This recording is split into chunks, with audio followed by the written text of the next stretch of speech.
aujourd'hui parmi nous. Présence d'autant plus appréciée que le contexte de notre rencontre est assez particulier. Votre pays est en guerre depuis 5 mois, une guerre vraiment meurtrière. Et si le début de cette guerre, je veux parler de l'attaque de Hamas sur votre pays, ne fait aucun doute sur le caractère criminel et terroriste de cette attaque, tout ce qui a suivi après a tendance à diviser l'opinion publique. Je veux parler de faits, c'est-à-dire qu'il n'y a aucun doute qu'actuellement il y a toujours plus de 100 otages israéliens entre les mains de Hamas. Les libérations se font à compte-gouttes. Il y a de morts, de tués, je dirais plutôt. Si mon information est bonne, 6 personnes ont été tuées parmi les otages. Parmi les otages, il y a les enfants, les personnes âgées. Mais d'autre part, il y a Gaza. Votre riposte, la riposte de forces israéliennes, était par certains considérée comme démesurée. 3/4 de l'État palestinien de Gaza, je veux dire, est détruit. Je parle d'infrastructures. Il y a quelques hôpitaux qui fonctionnent encore avec une pénurie de médicaments, d'appareils médicaux. Et surtout, ce qui pose beaucoup de questions, il y a l'aide humanitaire qui est bloquée sur la frontière. Je voudrais qu'on arrive à aborder tous ces sujets calmement aujourd'hui, que vous nous expliquiez la situation, que vous nous parliez de ce que ressent la population d'Israël. Est-ce qu'ils sont pour cette guerre? Et surtout, est-ce que vous voyez l'issue? Est-ce que l'issue existe? Est-ce que cette guerre est inscrite dans la durée ou est-ce qu'il y a de possibilités de l'achever ce drame, parce que c'est un drame. Absolument. Je voudrais que tout d'abord vous nous présentiez largement le contexte. Après, si vous permettez, mes collègues vont vous poser des questions auxquelles j'aimerais que vous répondiez. Et pour vous présenter, madame, parce que j'ai vu que vous avez posé certaines questions, écoutez, je voudrais vous dire que votre réputation vous précède. En préparant cette conférence, j'ai parlé avec mes collègues de la presse française. Tous ceux qui ont eu plaisir de vous avoir sur leur plateau sont unanimes. Vous êtes connu pour votre calme, votre pondérance et votre connaissance de la situation. Vous avez plus de 25 ans d'expérience dans l'univers des diplomaties. Vous avez occupé plusieurs postes. Je ne vais pas les énumérer toutes parce qu'on aura beaucoup de temps pour ça. Je dirais seulement qu'avant de prendre votre poste de de l'ambassadrice de l'État d'Israël en France, vous avez été à Rabat comme chargée des missions diplomatiques au Rabat. Avant, vous avez occupé aussi pendant longtemps le poste de l'ambassadrice en Serbie et Monténégro. Alors tout ça pour dire que vous avez l'habitude de travailler dans les zones touchées par la guerre et touchées par les conflits. Je vous remercie encore une fois d'avoir accepté notre invitation. Et je voudrais aussi remercier ma collègue Yafat qui est ici avec nous, qui avait l'idée d'organiser cette conférence et qui l'a organisée. Enfin, merci beaucoup. Merci. Merci pour cette présentation. Et dans laquelle je ne me reconnais pas, mais ça va. Et tout d'abord, merci d'être venu. Je sais que le sujet de la situation au Moyen-Orient toujours suscite beaucoup de dialogue qui va au-delà des émotions et de parler des faits, comme vous l'avez dit, d'une situation qui est très compliquée pour nous, les Israéliens, pour les Palestiniens, pour le Moyen-Orient et pour le monde entier. Et donc, je vais vous dire que j'ai vécu le 7 octobre en Israël. Et les images qu'on avait vues, les premières 48 heures, étaient quelque chose d'inouï, quelque chose qu'on n'avait jamais vu. Je le dis parce qu'il faut bien comprendre qu'en Israël, et cela est très important pour comprendre comment pensent les Israéliens aujourd'hui, Israël a vécu un vrai trauma. Et le vit encore. Nous ne sommes pas dans un état de post-trauma. Nous sommes dans un trauma. Trauma collectif, mais aussi trauma individuel. Chacun de nous. Et Donc c'est une situation très compliquée où pour nous les Israéliens, il y a l'avant et après le 7 octobre. Il y a beaucoup de paradigmes qui se sont effondrés. Beaucoup de choses auxquelles nous avons cru, nous ne croyons plus. Et si vous voulez, on va parler surtout sur l'avenir, par exemple, et vous allez voir comment cela est aujourd'hui vu par les Israéliens. Donc, qu'est-ce qu'il y avait le 7 octobre? Donc, il y avait tous les éléments d'un massacre, d'un vrai pogrom. On avait 1200 morts. On a vu des gens torturés. On a vu des femmes violées. Des gens qui étaient brûlés vifs. Et quand je dis des gens, ce sont des enfants, des bébés, des femmes. Et on a toujours cette crise d'otages. Et au début, il y avait 250 retenus. Aujourd'hui, nous avons 130 retenus otages aux mains du Hamas, dont 19 femmes, 2 bébés, et dont nous ne connaissons pas leur sort. Je sais qu'ici, on a beaucoup parlé de la livraison de médicaments, par exemple, initiée par la France, à laquelle nous avons bien sûr... et nous étions très très reconnaissants. Par contre, nous ne savons pas ce qui s'est passé, par exemple, avec ces médicaments. Et pour donner un exemple. Et une chose qui est importante, c'est que ce massacre a été documenté. C'est peut-être le massacre qui est le plus documenté du monde, non par les Israéliens, sinon par le Hamas. Sans entrer sur les détails pourquoi ils l'ont fait, c'est très intéressant, mais ça va prendre un peu de temps. Et on a des vidéos exactement prises par Hamas, répandues par Hamas partout, où on voit exactement ce qui s'est passé. Et même pas maintenant nous sommes presque à 4 mois du massacre, mais même le lendemain, il y avait déjà des gens qui ont mis en cause le massacre du 7 octobre. Tout d'abord en le mettant dans un contexte, en disant bon, mais il y a une occupation, il y a des opprimés, il y a des opprimants, c'est une colonisation, regardez ce qui s'est passé à Gaza. Oui, non, il ne s'agit pas ici d'un conflit politique. Il s'agit d'un État démocratique qui lutte contre un groupe terroriste, qui n'a rien à voir avec le conflit. Le conflit existe et les solutions qui sont sur la table existent et on va en parler. Mais ce qui s'est passé le 7 octobre est complètement délié au conflit israélo-palestinien. Donc ça, c'est une chose. L'autre chose, c'était intentionnel. Il y avait ici une intention d'organiser un massacre. Ce n'est pas quelque chose de spontané de quelques terroristes, une cellule terroriste. C'est quelque chose qui était bien planifié depuis longtemps. Depuis la formation de ce gouvernement, par exemple, pour ceux qui commencent à contextualiser les choses.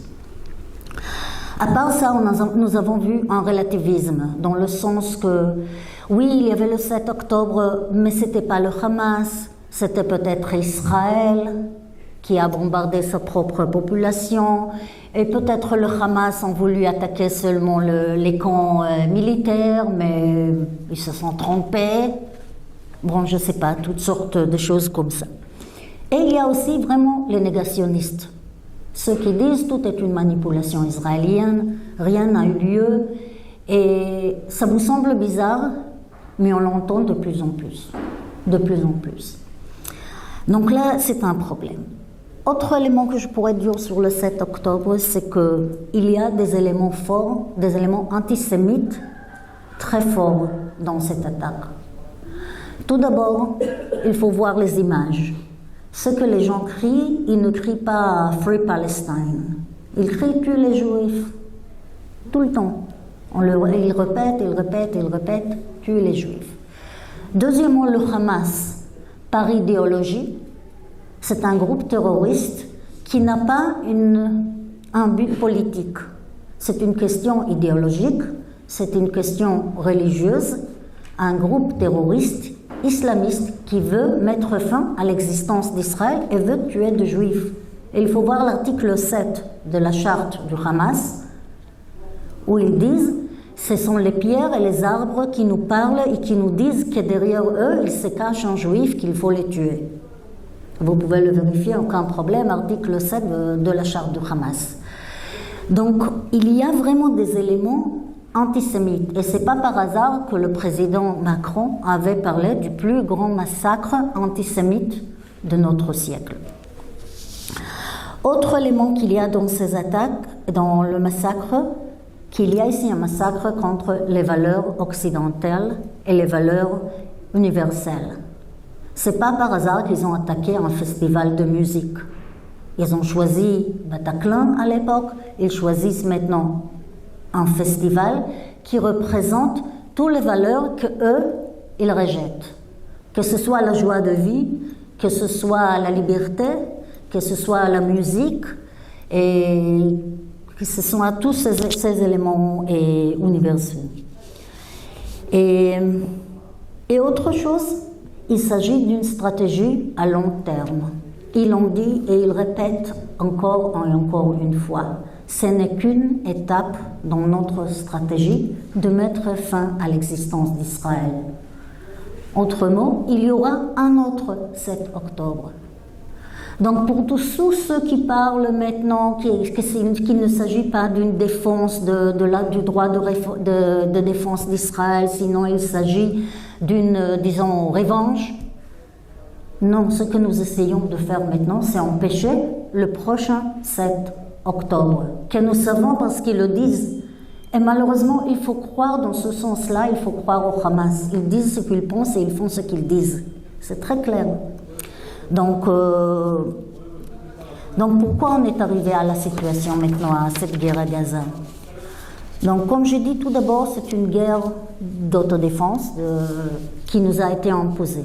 Ce n'est pas une guerre qu'Israël a déclenchée, c'est une guerre qui a été imposée par le Hamas, dans laquelle Israël a en principe 2 objectifs.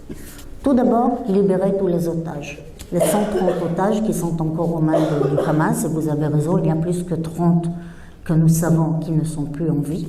On ne connaît pas le reste, on ne connaît pas le sort des restes. Donc libérer tous les otages. Et deuxièmement, éliminer le Hamas, ou éliminer le dispositif militaire du Hamas, disons. Donc il y aura beaucoup de gens qui nous diraient « mais c'est pas compatible, il y a quelque chose de contradictoire entre les deux ». Non, et pourquoi pas? Parce qu'il s'agit d'un groupe terroriste, et un groupe terroriste qui est aussi un régime tyrannique, il ne fera jamais des négociations, dans ce cas-là, pour la libération des otages, qui sont un atout très très important pour leur survie. Donc ils ne seront jamais entrés dans un dialogue ou dans une négociation pour libérer les otages sans qu'il y ait une forte pression militaire sur eux. Donc pour nous, il s'agit de quelque chose qui est compatible, pas quelque chose qui est contradictoire. Donc notre idée, qu'est-ce qu'on veut dire quand on dit éliminer le Hamas? Ce serait absurde d'aller tuer tous les terroristes. Mais ce que nous voulons est que, tout d'abord, Hamas ne reste pas au pouvoir, parce que ce n'est pas seulement un groupe, c'est aussi un régime. Et deuxièmement, qu'il ne pose pas une menace à nos habitants au sud d'Israël. Nous avons plus de 100 000 déplacés israéliens déplacés du sud d'Israël qui ne peuvent pas y retourner, soit parce que leurs maisons ont été détruites, soit parce qu'ils se sentent menacés. Donc ils sont partout en Israël, chez des copains, aux hôtels, etc. Mais ils ne peuvent pas rentrer chez eux autant que Hamas est au pouvoir. Donc c'est ça, quand on parle d'éradiquer Hamas, d'éliminer Hamas, c'est ça, qu'il ne pose plus une vraie menace contre Israël.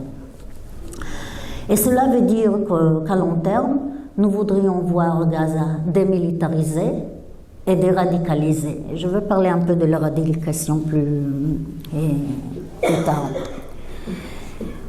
Qu'est-ce que cela n'inclut pas? Quand je parlais de 2 objectifs, il y a des choses qui ne sont pas incluses dans nos objectifs, et c'est très important de le dire Tout d'abord, déplacer la population de Gaza. Ce n'est pas notre intérêt, ce n'est pas notre objectif de déplacer les Gazaouis. Les Gazaouis ne sont pas nos ennemis. Les Gazaouis souffrent sous le régime du Hamas. Donc ils ne sont pas nos ennemis, ce n'est pas notre idée de déplacer les Gazaouis. Ça, c'est une chose. Donc pour nous, les Gazaouis vont rester à Gaza. Et deuxièmement, notre idée n'est pas bien sûr les tuer, et plus important que ça, notre idée n'est pas retourner à Gaza. Israël s'est retiré du Gaza en 2005. C'était un retrait unilatéral avec l'idée de n'y jamais retourner. Et depuis 2005, ce qu'on a avec Hamas, c'est plus ou moins ce qu'on peut appeler cessez-le-feu. Et c'est l'une des raisons pourquoi nous ne sommes pas en faveur d'un cessez-le-feu, sous les conditions maintenant. Mais plus que ça, l'idée était vraiment de n'y jamais retourner et laisser les Palestiniens sous Hamas, malheureusement, prendre le pouvoir et développer cette monde de Gaza. Ce qui était dans notre tête, c'était créer une sorte de Singapour, si vous voulez, au Moyen-Orient. C'était ça l'idée. Israël n'a plus rien à voir avec Gaza. Nos civils ont été pris, ont été déplacés, et les soldats ne sont plus là. Tout ce qui s'est passé après, c'était parce que le Hamas, une fois a pris le pouvoir, il a pris avec force. Quand Israël s'est retiré de la bande de Gaza, il n'y avait pas Hamas là-bas. C'était l'autorité palestinienne. Donc, une fois retiré, le Hamas a utilisé les élections pour prendre par force le pouvoir. Et depuis là, ils ont commencé à lancer des roquettes sur Israël depuis 2007. C'est la situation dans laquelle nous vivons, avec des siècles de violence qui ont été une sorte d'interruption dans ce cessez-le-feu. Donc, jusqu'à 2007, c'était plus ou moins, pour les deux côtés, on pourrait y vivre. À partir du 7 octobre, pour Israël, et là je montre ce que j'ai dit au début, la situation sécuritaire avant le 7 octobre ne sera plus la même maintenant. Parce que nous ne pouvons plus vivre dans une situation de cessez-le-feu, quelques attaques, quelques roquettes, etc. On a vu à quelle situation cela peut arriver. Et donc, une autre chose, et là j'entends de temps en temps des gens qui disent bon, c'est Israël qui est responsable pour la force de Hamas, Israël n'a pas pris assez de mesures pour faire face au Hamas. Je crois que la raison pourquoi Hamas est tellement forte, parce qu'Israël, d'une manière ou autre, avait trop de confiance sur le Hamas. Dans le sens qu'on a dit, bon, ils nous détestent, ils ne veulent pas qu'on existe, mais ils veulent le bien-être de leur propre population. Donc, ils vont utiliser le cessez-le-feu, l'argent qu'ils reçoivent, l'aide humanitaire qu'ils reçoivent, tout ce qu'ils reçoivent pour le bien-être de la population. Et si la population vit plus ou moins bien, il y aura une sorte de pression sur le gouvernement du Hamas pour qu'il n'attaque pas Israël. Et c'est pourquoi Israël, par exemple, a laissé 18 000 ouvriers de Gaza passant la frontière tous les jours et travaillant en Israël. Donc, apparemment, on s'est trompé. Et c'est l'une des raisons pourquoi nous sommes vraiment plus que déçus, frustrés, déçus, même en colère, concernant par exemple le Sud-Africain, la décision d'Afrique du Sud de prendre de présenter porter une plainte contre Israël à la Cour internationale de justice. Je dirais quelque chose de très fort. Pour nous, l'Afrique du Sud est une sorte d'arme légale du Hamas. Ah bon? Oui. Et là, j'arrive à une chose que je vois, je crois que vous l'avez mentionné d'une manière ou autre. nous voyons une sorte de désinformation, des campagnes de désinformation dans le monde entier, y compris concernant de ce qui s'est passé et à la Cour internationale de justice. La Cour internationale de justice n'a pas dit qu'Israël commet des génocides, un génocide. Plus que ça, même pas vraisemblable. On utilise le mot plausible. Non, pas du tout. Si vous lisez ce que l'ordre dit, il ne parle pas du tout d'un génocide commis par Israël. Ils ne l'ont même pas étudié, parce que la question qu'eux ils ont débattue n'avait rien à voir avec ce sujet-là. Donc là, c'est une chose. La deuxième chose que j'aimerais bien dire est qu'il n'y avait pas un appel dans l'ordre de la Cour internationale de justice à Israël à un cessez-le-feu.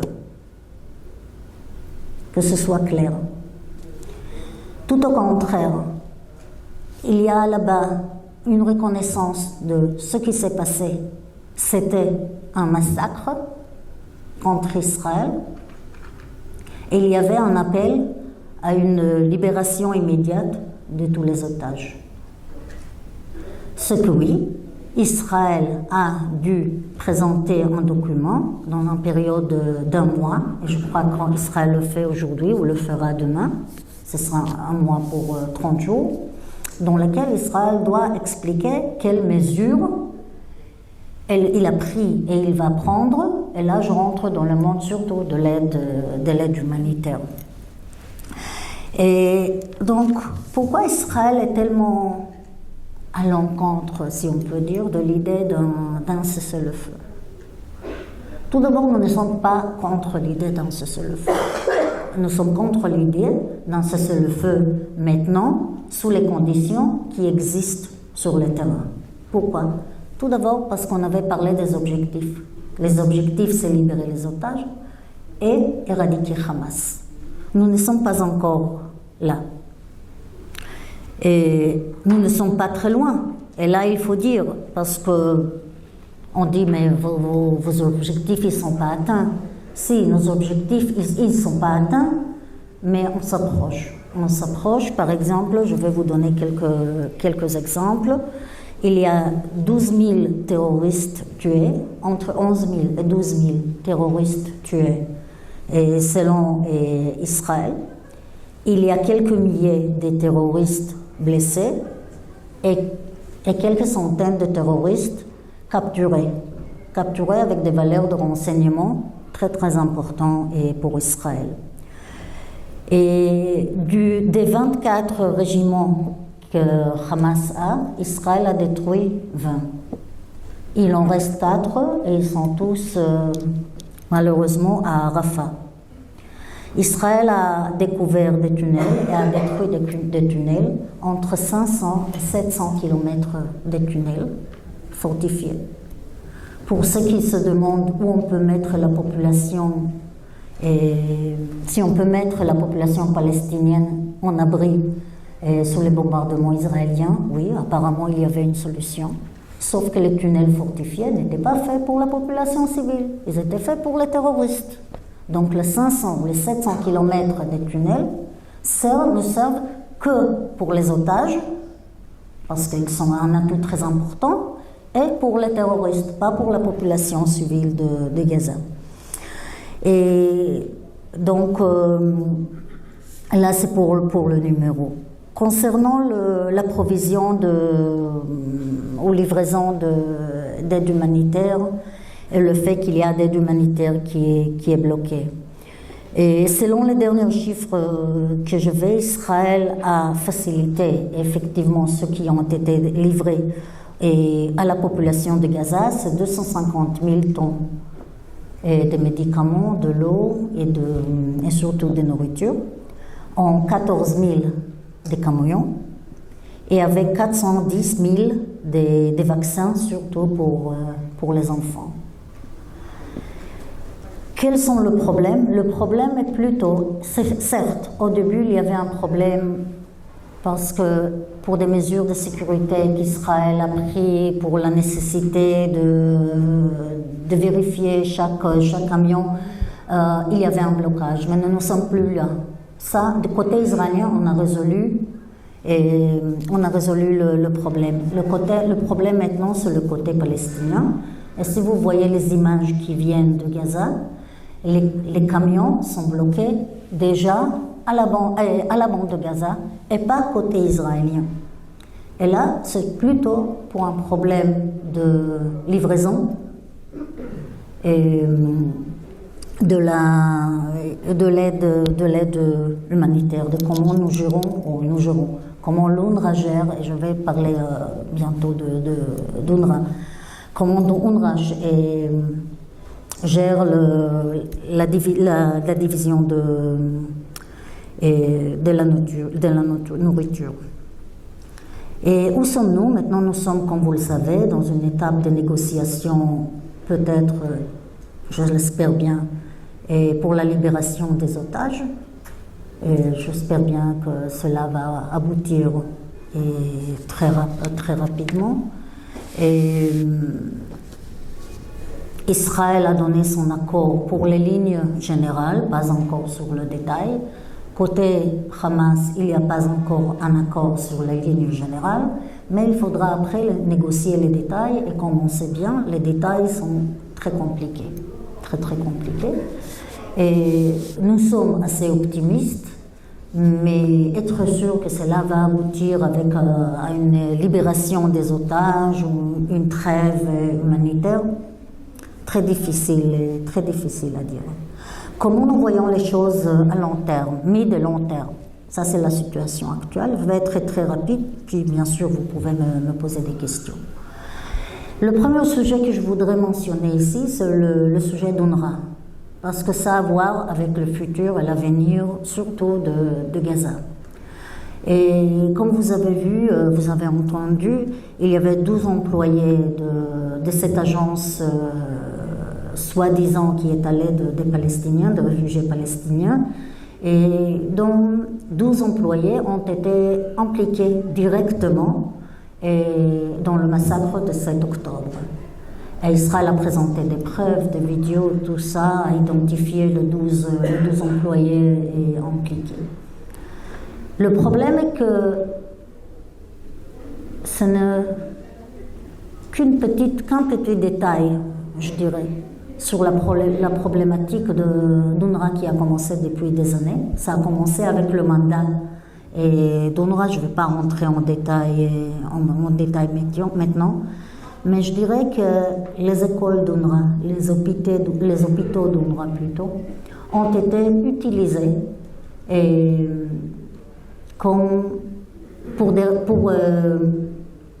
pour des objectifs terroristes du Hamas. Dernièrement, on a découvert, il y a peut-être une semaine ou 2 semaines, que le tunnel qui était sous le QG d'UNRWA avait le centre de computation, en ferme de serveurs du Hamas, avec tout l'équipement des écoutes, etc. Donc il s'agissait vraiment de quelque chose de très important, qui était sous le QG de l'UNRWA. Et là, c'est pour donner un exemple. Et il y a une autre chose qui est très importante. Et là, ce sont les manuels scolaires des écoles d'UNRWA. Les manuels scolaires, et là, c'est quelque chose qu'Israël avertit depuis 2011, je crois. Les manuels scolaires incitent, appellent à tuer des juifs, à détruire l'État d'Israël. Et ce n'est pas possible qu'une organisation internationale financée par le monde occidental, avec une très belle idée de promouvoir l'éducation des jeunes gazaouis, est détournée de cette façon que les livres appellent, les manuels scolaires appellent à l'incitation, à la haine des juifs, à la destruction de l'État d'Israël. Donc c'est quelque chose qui est beaucoup plus profond que la question de 12, de 9 ou de 6 ou même de 20 ou de 30 employés d'UNRWA. Autre chose, qu'est-ce qui va passer le jour après à Gaza? Je parle maintenant de deux États, je vais référer à la question des deux États, mais tout d'abord à Gaza. La réponse est que je ne sais pas. Nous ne savons pas. La seule chose que je peux vous dire, que pour nous, il n'y aura ni Hamas là-bas, ni Israël. Nous ne voulons pas retourner à Gaza. Oui, peut-être provisoirement, il y aura une présence militaire à Gaza pour assurer le sud d'Israël jusqu'on trouve une solution à long terme. Mais l'idée d'Israël est de ne pas retourner à Gaza. Hamas ne sera pas là-bas non plus. Quelle autre forme de solution il y aura à Gaza? Très difficile à dire, ça dépend bien sûr aussi de comment cette guerre va terminer. Maintenant, je vais dire quelque chose sur la solution des deux États. La question des deux États n'a pas commencé avec le 7 octobre.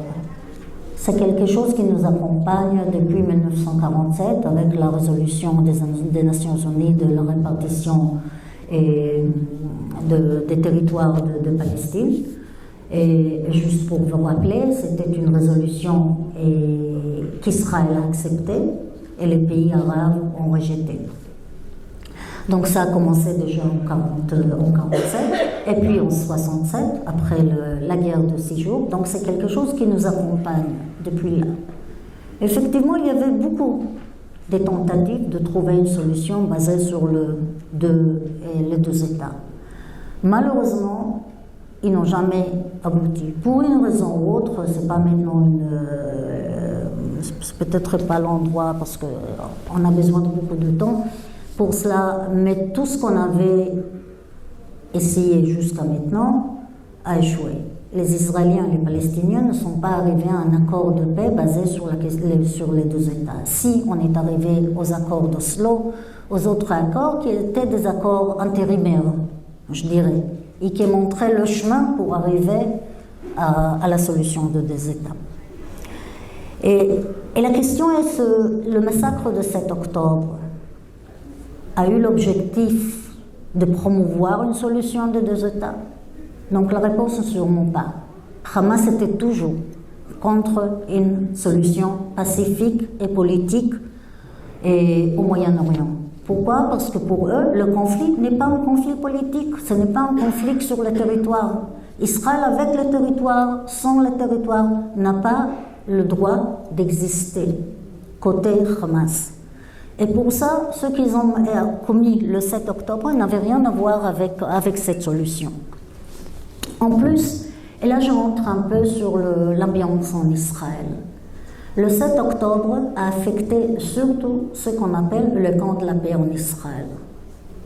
Tout d'abord, parce que comme vous le savez bien, c'était plutôt les kibbutzim, et avec des gens, je dirais d'origine socialiste peut-être, et très en faveur de paix, très involucrés dans toutes sortes des solutions ou des initiatives pour la paix. Et ils étaient les premiers à être attaqués et à être tués. Donc, on commence avec ça. Mais ça va beaucoup plus loin que ça. Que disait le camp de la paix en Israël? Qu'Israël n'est plus vulnérable. Israël est fort, Israël a une très grande armée. Israël n'est plus vulnérable. Il est temps d'arrêter de parler d'un pays sous siège. Bon, le 7 octobre a changé un peu ce paradigme. Qu'est-ce qu'ils ont dit? Ils disent que les territoires n'ont pas d'importance. On est maintenant dans une guerre de cyber, une guerre technologique. Regardez bien ce qui s'est passé avec la technologie le 7 octobre. Et les territoires s'y comptent. Qu'est-ce qu'ils nous ont dit encore? C'est un conflit politique. Donc il faut négocier sur une base politique pour arriver à un accord. Mais la menace est venue du Hamas, qui est contre une solution politique. Et Israël, le camp de la paix en Israël, a toujours dit, par exemple, on a un partenaire, on a l'autorité palestinienne, pourquoi pas négocier avec eux? Bon, on a vu ce qui s'est passé avec l'autorité palestinienne à Gaza en 2005, en 2007. Ils ont été chassés de Gaza parce qu'ils n'étaient pas assez forts. Et ils n'ont pas condamné le 7 octobre. Et ça, c'est très grave. Je crois que Abou Mazen, Mahmoud Abbas, a eu vraiment une occasion inouïe de se distinguer du terrorisme en condamnant le 7 octobre. Mais il ne l'a pas fait, jusqu'à maintenant. Donc, il est bien comme... Pour moi, c'est très clair pourquoi les Israéliens sont tellement déçus de cette position prise par lui et par le leadership en général. En plus, il y a une question de succession. Qui va succéder Mahmoud Abbas? Ce n'est pas un pays démocratique. Et ce n'est pas Israël où on sait qu'il y aura des élections. Même dans des cas dramatiques, il y aura des élections. Là-bas, on ne sait pas qui va succéder, comment ça va se passer. Si on arrive à un accord avec lui, qu'est-ce qui va se passer le lendemain avec une situation qui pourrait être chaotique.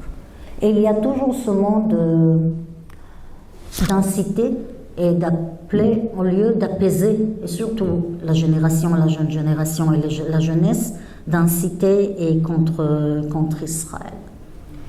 Et en plus, je dirais, il faut bien comprendre que venir maintenant et faire une pression sur un pays et sur une société qui est toujours au trauma, c'est vraiment, psychologiquement, c'est le pire moyen d'essayer de résoudre le problème. Nous ne sommes pas encore là. Nous sommes en train de lutter et de combattre pour notre survie. C'est ça qui est dans notre tête. Et venir maintenant à nous imposer toutes sortes de solutions, je crois que c'est complètement hors contexte et contre-productif. Et je vais terminer avec le dernier point avant de vous laisser le temps pour des questions. La société israélienne se sentait complètement abandonnée par la communauté internationale après le 7 octobre.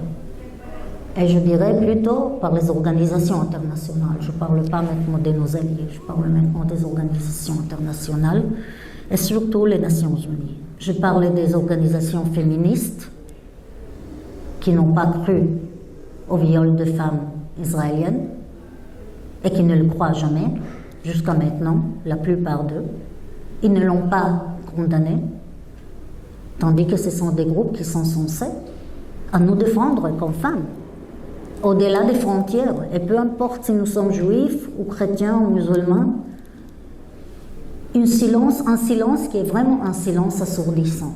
Et ça, c'est quelque chose qui était choquant, vraiment choquant pour les Israéliens.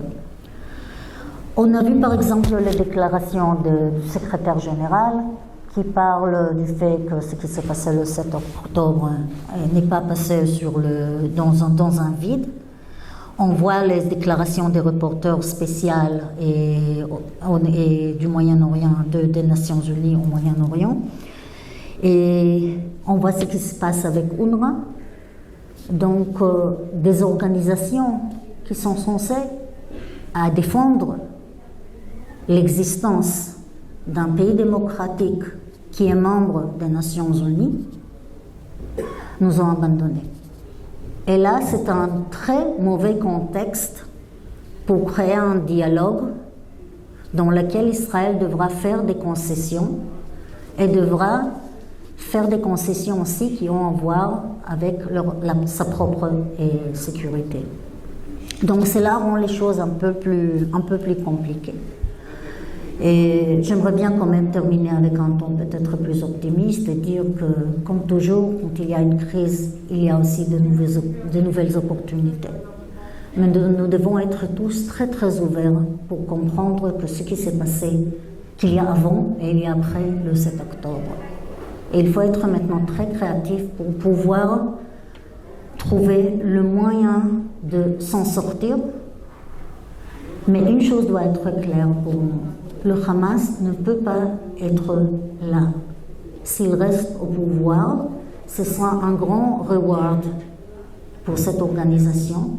Et ce ne sera pas seulement Israël qui va payer le prix, parce que ce sera un très mauvais message pour le monde occidental, pour tous les groupes terroristes et qui veulent nuire aux intérêts du monde occidental et aux valeurs universelles, qu'ils peuvent faire commettre un attentat, un programme, un massacre et rester au pouvoir et dans ces cas-là aussi et en vie. Donc je crois que c'est un message qui doit nous unir. Tout d'abord, il faut mettre fin au Hamas et puis on pourra parler, on pourra voir quelles sont les options. Donc tout d'abord, merci beaucoup et je voudrais bien sûr laisser le temps qui nous reste pour nous faire des questions. Merci beaucoup.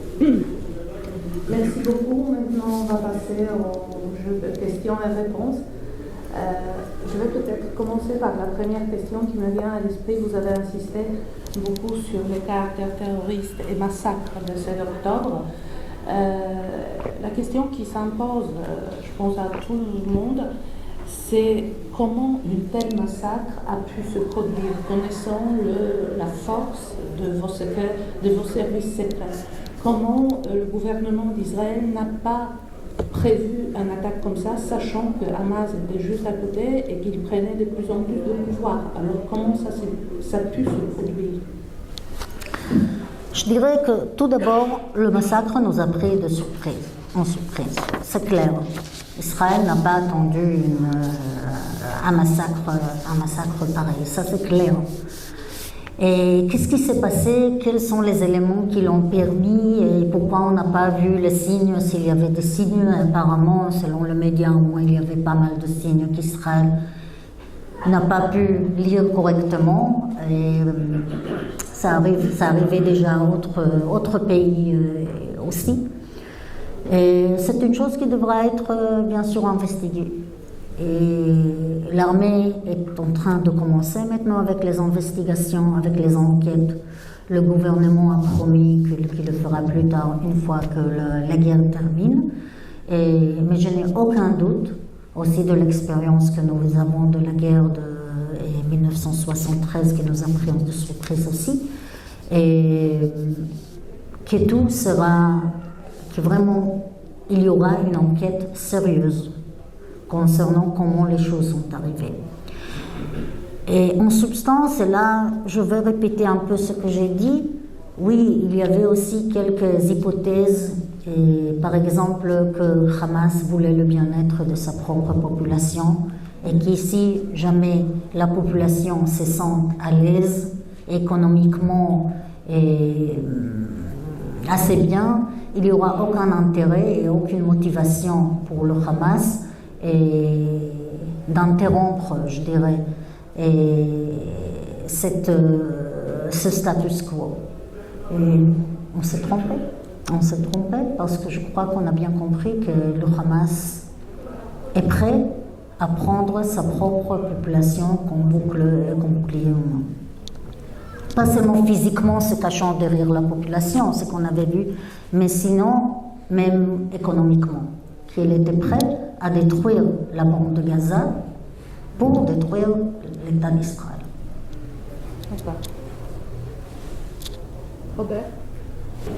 Bonjour, Chani de la télévision du Grand basé à Londres. Et j'ai une question que la réponse peut être située de deux côtés de la frontière, ça dépend où on est. Qu'est-ce qui se passait dans la tête des membres de Hamas le 7 octobre, sans attendre le 8, le 9, le 10, le résultat de cette action?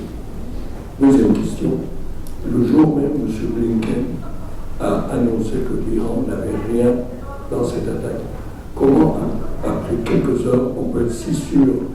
Est-ce que c'était pour éviter une guerre entre Israël et l'Iran, ou vraiment il y a une base d'information?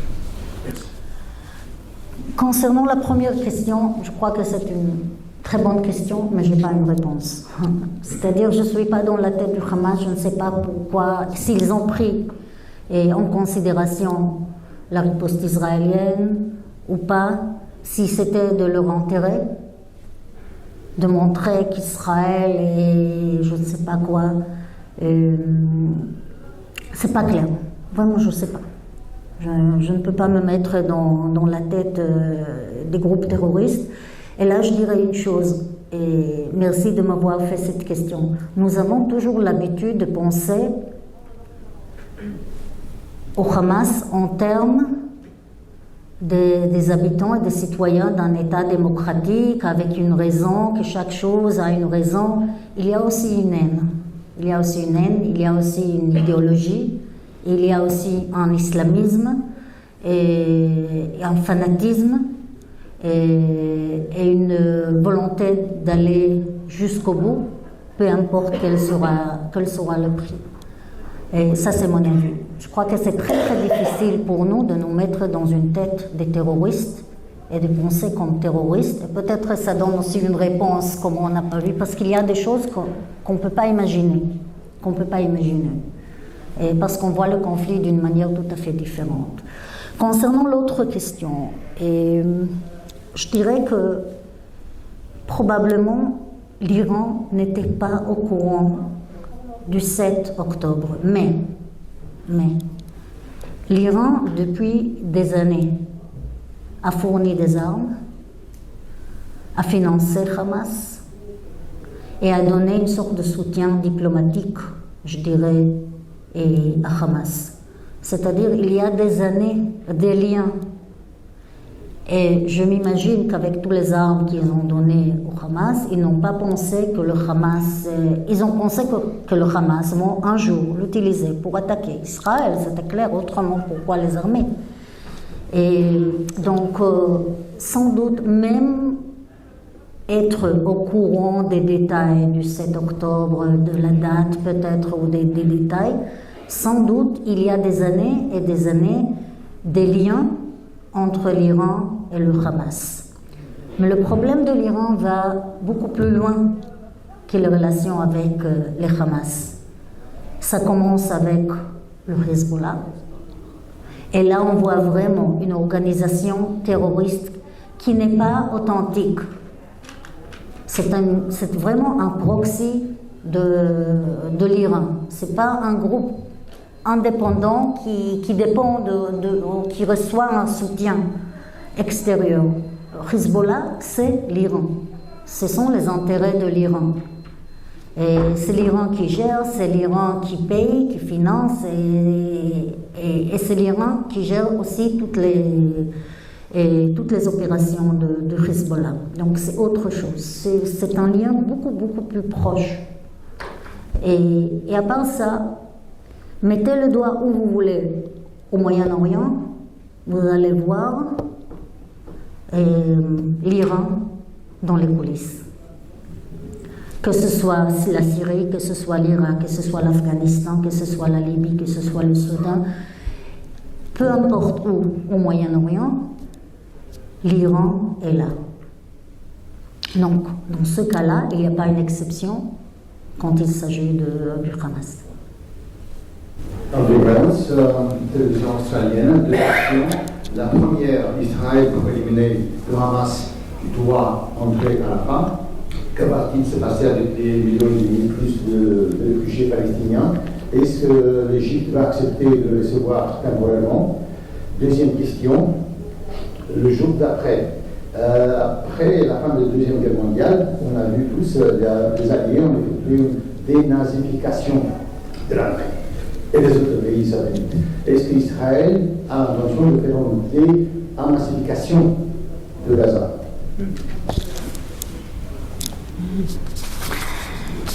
Je vais commencer par la deuxième question. C'est vrai que éliminer le dispositif militaire du Hamas, c'est pas éliminer l'idéologie du Hamas. Cela dit, il faut le faire, parce qu'on ne peut pas laisser une plateforme pour une idéologie. Il faut tout d'abord détruire la plateforme, détruire l'infrastructure. Et puis, il faut aussi, je suis tout à fait d'accord, il faut traiter et faire face à l'idéologie. Et quand j'ai parlé comment nous voyons le Gaza le jour après, je dis qu'il ne s'agit pas seulement de démilitariser, mais aussi de déradicaliser. Comment on le fait? Bon, on parle tout d'abord, par exemple, de l'UNRWA, et le problème de l'UNRWA, et les manuels scolaires de l'UNRWA. Il faut avoir un autre message pour la jeune génération des Gazaouis. Ils ne peuvent pas vivre avec cette incitation, avec cette haine, jour après jour après jour. Et cela dit, il faut tout d'abord détruire physiquement les infrastructures du Hamas. Et puis travailler, oui, avec la population. Et c'est pourquoi nous pensons que l'UNRWA doit être remplacé par une autre entité qui sera à la hauteur d'éduquer la nouvelle génération ou les jeunes gens du Gaza. Là, c'est pour la première question. Et la deuxième, c'était sur le jour après les... Ah, oui. Pardon. Oui. Je ne vais pas bien sûr entrer dans les détails de ce qui va se passer à Rafah. C'est vrai qu'il y a un grand dilemme là-bas. Mais comme je vous ai dit, l'idée d'Israël n'est pas déplacer les Gazaouis du Gaza. Ils vont rester à Gaza à long terme. Ce n'est pas notre idée d'évacuer Gaza, la bande de Gaza, des Gazaouis. Ils vont être là. En même temps, il faut bien comprendre qu'il y a encore 4 régiments du Hamas qui sont à Rafah et qu'Israël doit faire face à ces régiments et trouver une manière. À notre estimation, après cette destruction, les dispositifs militaires du Hamas seront détruits. Comment le faire sans faire des dégâts, en faisant le maximum des distinctions entre la population civile et les terroristes? C'est une grande question, mais c'est une question qui nous accompagne depuis les débuts de cette guerre. Moi, je peux vous promettre que côté israélien, nous faisons le maximum pour pouvoir distinguer entre les terroristes et la population civile. C'est pas facile. C'est pas facile, tout d'abord parce que les terroristes ne portent pas d'uniforme. C'est pas une armée. Okay? C'est un groupe terroriste qui se cache derrière leur propre population, qui utilise leur propre des populations comme bouclier humain, qui rearme et qui accumule des armes dans des mosquées, dans des hôpitaux et dans des écoles, qui lance des roquettes contre Israël des écoles et des hôpitaux. Et donc, Israël fait le maximum pour dire qu'il y a 0 victime. Non, bien sûr que non. Mais je crois que chaque guerre a beaucoup de victimes civiles. Ce n'est pas la première guerre au monde où il y a des victimes parmi les civils. La question est ce que vous faites pour pouvoir distinguer ou minimiser le dégât des civils. C'est pas facile dans un cas de Gaza quand il y a que c'est l'une des places, le lieu le plus peuplé du monde, et où il y a un régime qui met en péril sa propre population. Et il faudra trouver un moyen de le faire.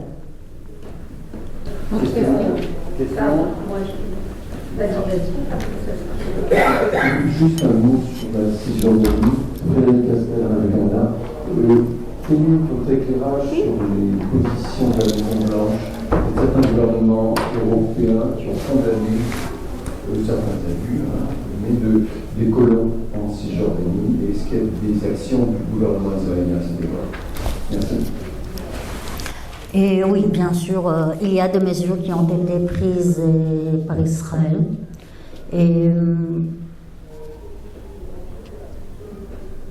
tout d'abord, il s'agit pour nous, il ne s'agit pas des colons, il s'agit bien sûr des habitants de Judée et Samarie. Et nous pensons qu'il y a une très grande différence entre le colonialisme que nous connaissons tous et ce qui se passe en Judée et Samarie. Ce sont des territoires en dispute peut-être, mais ils sont loin d'être des colonies. Donc, tout d'abord, je voudrais dire cela. Deuxièmement, Israël a dénoncé et Israël a condamné, y compris le Premier ministre qui a condamné et dénoncé les dérives individuelles de quelques habitants de Judée et Samarie. Ça, il faut être clair. Il y avait des mesures prises par le gouvernement israélien et il y avait des arrêts, il y avait pas mal d'arrêts. Et en chiffres, je dirais que le sujet de la violence, de ce qu'on appelle la violence, a été exagéré. Je ne dis pas qu'il n'existe pas, mais les chiffres sont beaucoup plus bas que les chiffres qui ont été gonflés et ont été répandus partout. Et cela dit, il faut faire le maximum pour l'éviter, et le gouvernement a condamné. Il y avait des arrêts, et quand je parle des arrêts, je parle des dizaines d'arrêts administratifs. Je parle de dossiers d'enquête qui ont été ouverts. Donc il y a toute une série de mesures qui ont été prises par le gouvernement et pour l'éviter.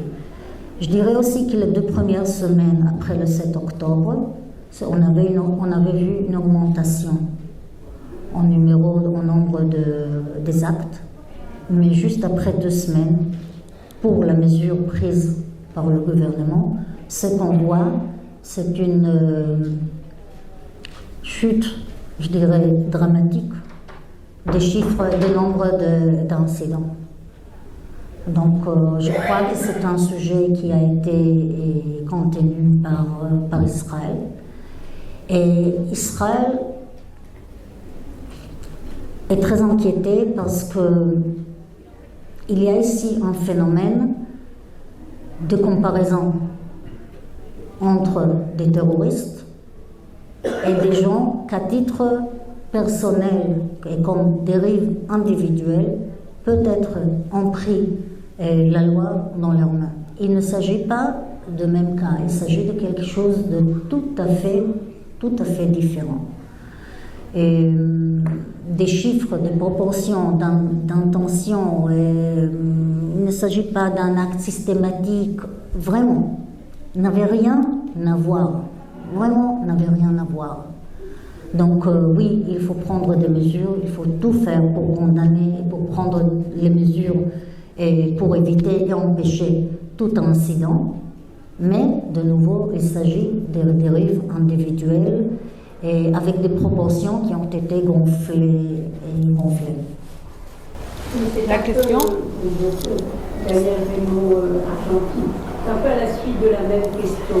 Puisque, bon, il y a eu, tout le monde en parle, il y a eu même une série à la télévision française que vous avez peut-être vu qui s'appelle Complément d'enquête. Pourquoi est-ce qu'on parle toujours des pauvres Palestiniens et pas des pauvres Israéliens? Et quand on parle du massacre du 7 octobre, on dit oui, mais l'histoire des 2 États. Donc, pourquoi cet amalgame continuel, presque en exclusant le 7 octobre à cause des 2 États, etc. Et puis l'autre question, c'était quel est l'avenir de Netanyahou? Premièrement, pour la première question concernant la désinformation, c'est pas à moi bien sûr qu'il faut poser cette question. Il faut poser cette question à ceux qui font partie de cette campagne de désinformation, de contextualisation, de relativisme, des négociations, etc.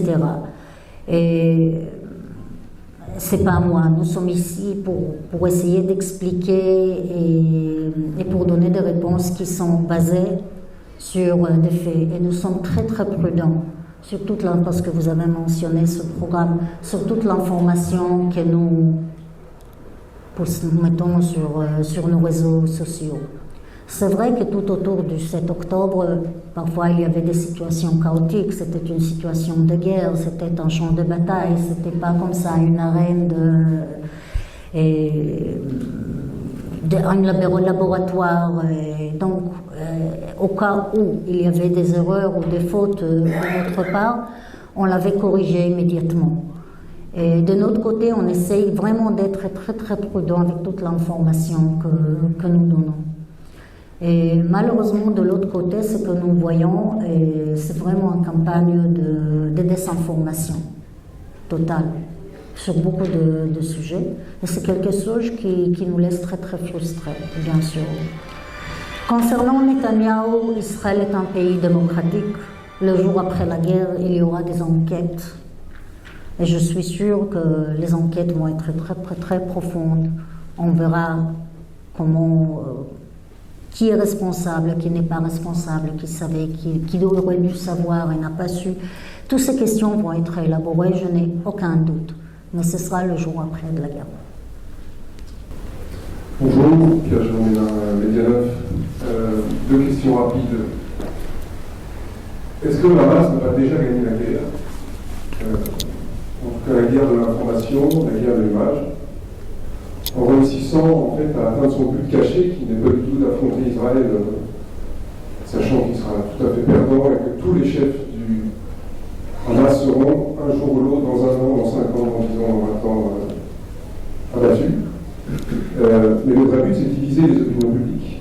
Et on voit ce qui se passe dans beaucoup de pays, notamment dans les pays occidentaux, aux États-Unis, ce qui s'est passé avec les universités américaines, ce qui se passe avec le concours de l'Eurovision, ce qui se passe dans la classe politique française, où il y a des divisions extrêmement fortes.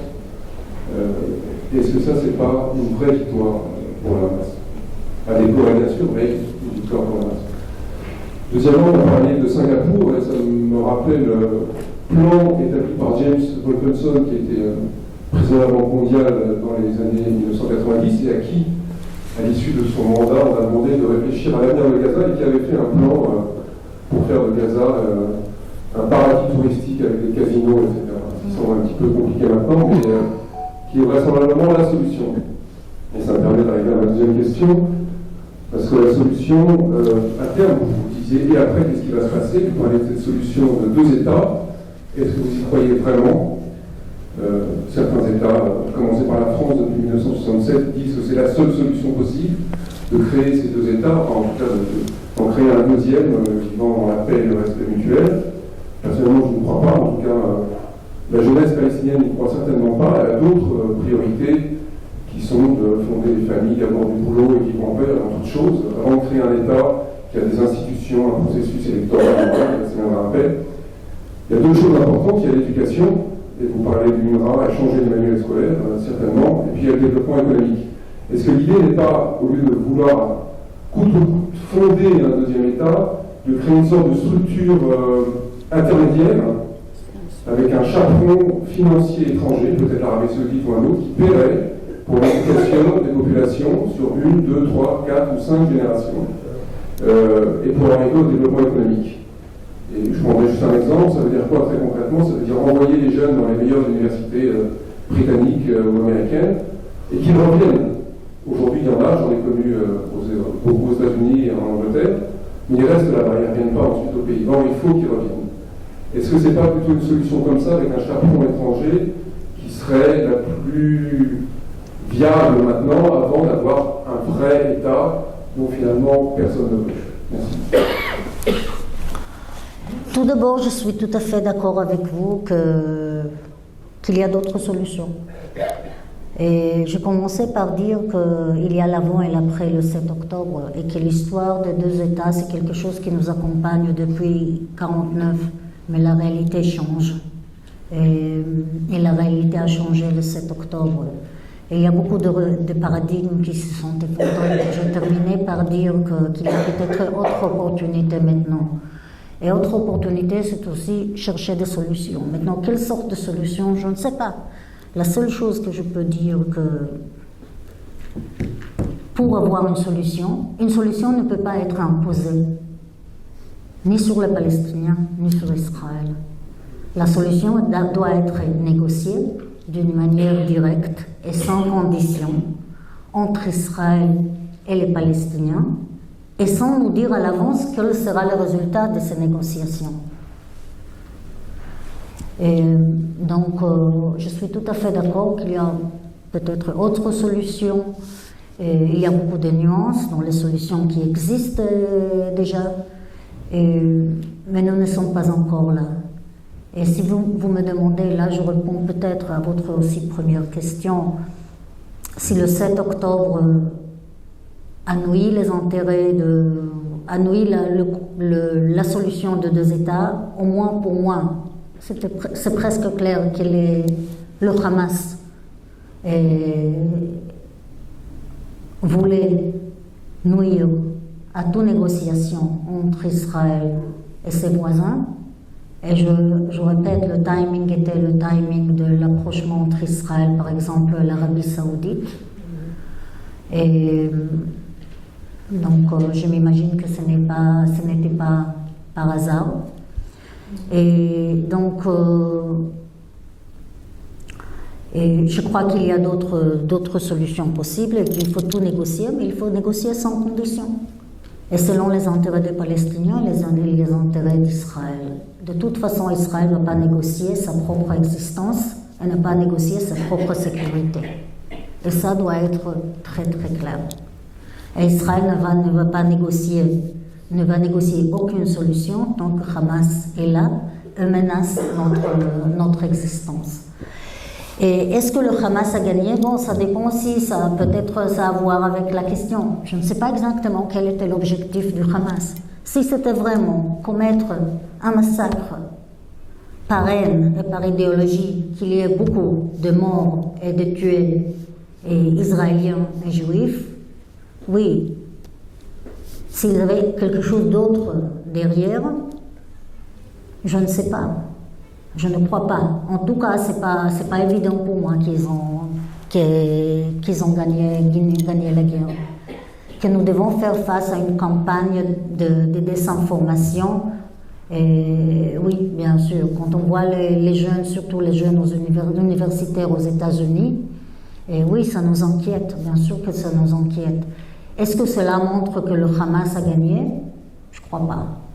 Parce que si le Hamas veut détruire Israël, apparemment Israël va survivre cette guerre. Et peut-être va sortir encore plus forte qu'avant. Donc ça dépend toujours de comment vous voyez les objectifs du Hamas. Je ne crois pas que l'objectif de Hamas était de diviser la société américaine. Oui, c'est utile parce que des idiots utiles, il y a partout. C'est pas ça la question, mais la question est qu'il voulait. S'il voulait tuer des Israéliens, s'il voulait mettre fin aux négociations politiques, je ne sais pas exactement quel était l'objectif du Hamas. Mais pour moi, vraiment, c'est un groupe terroriste qui a l'objectif de mettre fin à l'existence d'Israël et de tuer des Juifs, c'est tout. C'est tout. Je ne sais pas s'il faut chercher des objectifs beaucoup plus loin que ça. Une dernière question. Khaled. Ah, Khaled m'a deux questions, s'il vous plaît. On a le temps jusqu'à 6 heures. Donc, si Madame peut rester encore un peu. Oui, Khaled. Oui, Khaled Sazour, journaliste égyptien, dans le droit de News et pigiste avec le magazine Saoudien. Désolé pour longtemps, je ne savais pas si vous avez parlé de ça ou pas, mais quel bilan tirez-vous des réunions à Paris avec les quatre chefs des services secrets égyptiens, israéliens, qataris et français? Parce que quand je vois les Égyptiens ils disent qu'il y a du progrès, mais on ne veut pas qu'Israël évacue les Gazaouis, ça c'est notre but premier. Il faut qu'on arrête la guerre, pas seulement après, mais arrête complètement la guerre. Donc, mais ils disent qu'il y a un problème, mais ils ne disent pas les détails là-dessus. Donc, quel bilan tirez-vous de ces rencontres-là? Deuxième question, j'ai écouté tout à l'heure et je suis content que vous avez dit qu'Israël ne veut pas évacuer Gaza, c'est pas notre but, tout ça. Quand je parle avec les Égyptiens pour dire pourquoi vous n'ouvrez pas les frontières pour que les civils partent et Israël finisse avec le Hamas une guerre normal, pas avec les civils qui tombent victimes, ils disent que, ça c'est côté égyptien, que ce soit politique ou militaire, ils disent que Israël veut évacuer tous les peuples de Gaza et il revient plus, c'est comme la guerre en 48, quand ils ont dit sortez parce qu'il y a une guerre et tout ça, personne ne veut pas être victime, mais ils ne sont plus revenus de 48 et 67 aussi. Donc ils disent qu'ils vont perdre la terre, il n'y aura plus d'État palestinien, donc en plus il y a le gaz du Gaza, donc ils ont peur que, pourquoi vous ne donnez pas une garantie aux Égyptiens ou même aux Palestiniens qu'ils sortent après la guerre, reviennent, c'est tout une garantie. Juste poser ma question je suis Anne-Sophia de la Suède. Nous sommes la presse internationale et et merci d'être là avec nous. Je voulais juste, en tant que journaliste international, on a un problème. Et ce n'est pas qu'on doute ce que vous dites. Il faut qu'on vérifie ce qui se passe. Tous les chiffres, tout ce qui se passe. Et il n'y a pas de possibilité de rentrer à Gaza. Il y a des journalistes qui sont prêts à risquer sa vie pour le faire. Et je voulais avoir une réponse pour ça. Pourquoi ce n'est pas possible, ni du côté égyptien, israélien, ni palestinien, pour le faire, surtout pour l'Israël.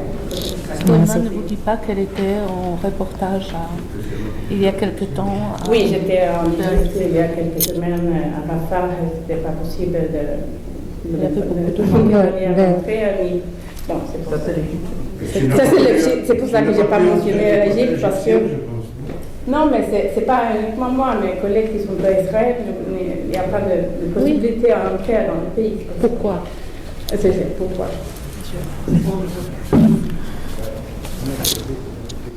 Et bon, je vais commencer. Et concernant le sommet ici, bien sûr, je ne peux pas entrer en détail. Mais je crois que les contours d'un accord sont assez connus. Nous parlons de libération des otages et nous parlons par exemple d'une possibilité de trêve et nous parlons de libération de l'autre côté des terroristes. Je crois que les contours sont là. Et maintenant, Israël ne veut pas arrêter la guerre avant la libération de tous les otages et avant qu'on puisse mettre fin au dispositif militaire du Hamas. C'est pourquoi nous parlons d'une trêve ou d'une pause humanitaire. Et il faut dire, même maintenant, quand il n'y a pas une pause et il n'y a pas de trêve, il y a une aide humanitaire qui entre, il y a encore des zones sécuritaires, de sécurité pour la population, surtout côté ouest, sud-ouest et de la bande de Gaza. Et donc, on essaye vraiment de fournir la population avec ses besoins, bien qu'on n'est pas encore dans une situation de trêve et bien que nos otages sont toujours aux mains du Hamas.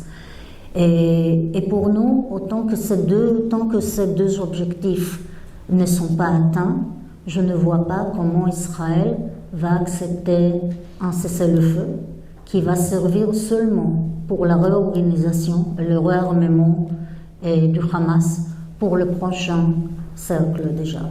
Donc là, c'est quelque chose que dans notre tête, c'est pas possible de le faire. Je crois que ce sera un très grand cadeau donné à un groupe terroriste. Mais bien sûr qu'une fois atteints nos objectifs, il faudra mettre fin à cette guerre. Il n'y aura plus une raison pour attaquer. Et je ne sais pas concernant garantie, mais à vous, je peux vous dire, je n'ai jamais entendu un Israélien, un leader politique israélien sérieux et qui a l'autorité aussi, dire qu'on veut voir les Gazaouis évacués de Gaza.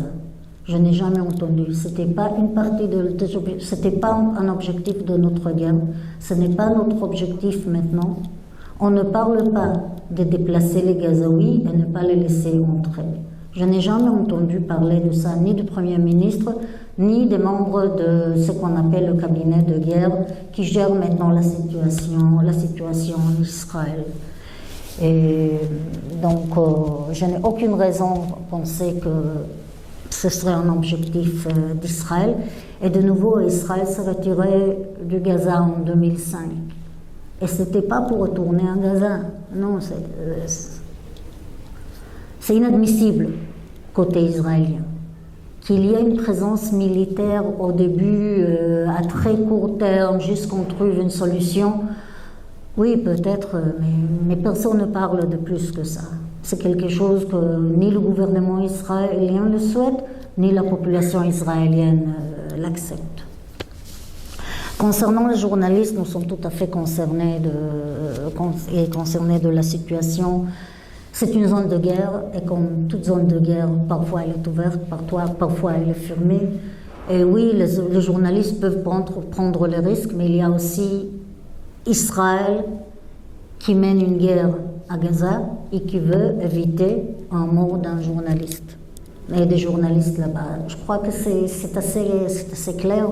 Peut-être une fois que les conditions on est dans une condition où ils peuvent entrer, ils vont entrer. Bien sûr, c'est pas une question de censurer, c'est pas une question de ne pas montrer au monde. De toute façon, il y a beaucoup de Palestiniens qui envoient des images et tout ça, c'est pas ça. C'est vraiment l'idée de ne pas prendre la responsabilité et le risque et de la vie des journalistes. Et c'est pourquoi Israël, de sa part, organise de temps en temps une entrée sûre pour les journalistes, et pour qu'ils puissent voir, surtout quand il s'agit des tunnels, des armes, etc. Et on laisse entrer par groupe organisé, protégé par Israël. Le reste, nous sommes dans une situation de guerre, et c'est une zone de guerre, c'est comme toute zone de guerre, et il y a un risque. Et oui, les journalistes peuvent prendre le risque, mais Israël, en tant qu'un gouvernement responsable, ne va pas prendre ce risque.